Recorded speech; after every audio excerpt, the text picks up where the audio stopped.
నేను ఈరోజు చెప్పబోయే కథ ఒక అమ్మాయి గురించి. తన పేరు ఐశ్వర్య. తను ఒక అనాథ. నాకు ఒక బేకరీ ఉండేది. సాయంత్రం అవగానే మిగిలిపోయిన బ్రెడ్ ముక్కలన్నీ అనాథ పిల్లలకు పెట్టేవాడిని.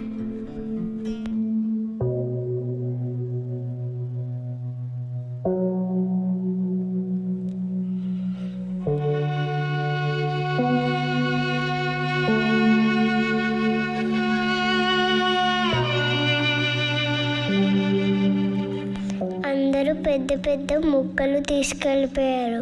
మళ్ళీ నాకు చిన్న ముక్కే దొరికింది. అంకుల్, మాలాంటి పేద పిల్లలకి రోజు తినడానికి ఏదో ఒకటి పెడుతున్నారు కదా, మా కడుపు నింపుతున్నందుకు థ్యాంక్స్ అంకుల్. దున్నపోతుల్లాగా పెద్ద పెద్ద ముక్కలు పట్టుకెళ్ళినా కనీసం ఒక్కడు కూడా థ్యాంక్స్ చెప్పలేదే. చిన్న ముక్క దొరికిన అమ్మాయి థ్యాంక్స్ చెప్తుంది. ఇది నిజంగా ఆమె మనసేనా? ఏమో చూద్దాం.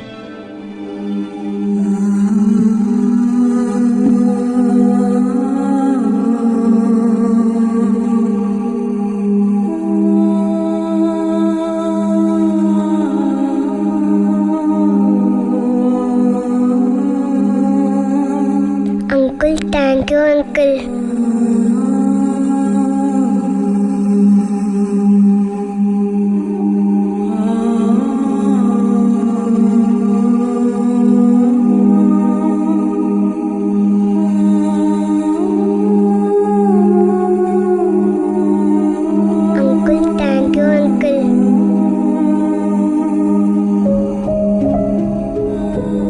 ఇదేంటి గోల్డ్ రింగ్ లాగా ఉంది?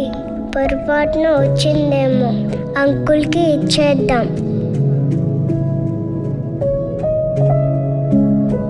అంకుల్, పొరపాటున మీరు ఇచ్చిన బండ్లో ఈ గోల్డ్ రింగ్ వచ్చింది అంకుల్.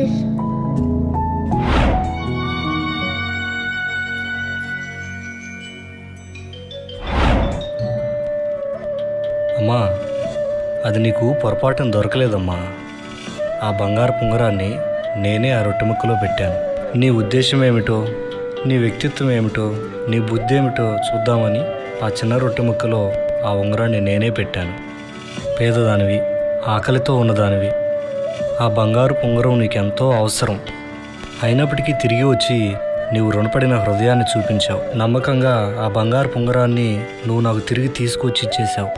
అమ్మా, నువ్వు ఆర్థికంగా పేదదానివే కానీ బుద్ధిలో పేదదానివి కాదమ్మా. ఇక నుంచి నువ్వు ఆ అనాథలతో ఉండవలసిన అవసరం లేదమ్మా. నేను నా కూతురుగా అంగీకరిస్తున్నాను.